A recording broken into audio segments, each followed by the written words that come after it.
Projection is confession. Projection is a psychological defense mechanism where we attribute our difficult, unpleasant, or unwanted traits and emotions to others.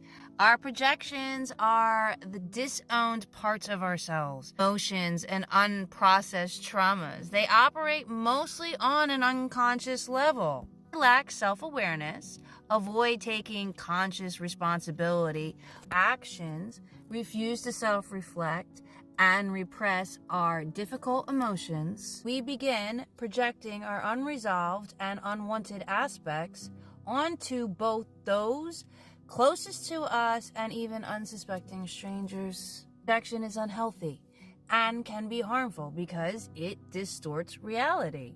So unfair and frustrating for those on the receiving end, as they are accused thoughts, feelings, actions that they were never their own.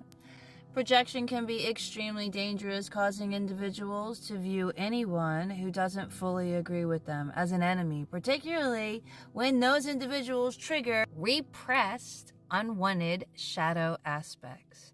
This behavior leads to seeing others as villains.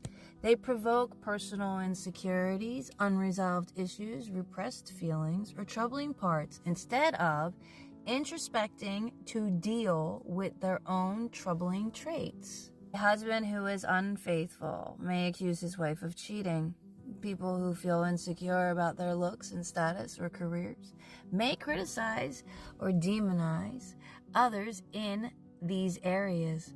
Similarly, someone who harbors anger, hostility towards another person may accuse them of being hateful instead. When people project, they often unconsciously and falsely believe they are turning the tables on others, proving their own superiority and successfully concealing their unresolved anger, jealousy, and resentment. The harsh and naked truth is that each projection serves as an open, conscious, repressed, and festering insecurities, fears, and prejudice. None of us are immune to projection.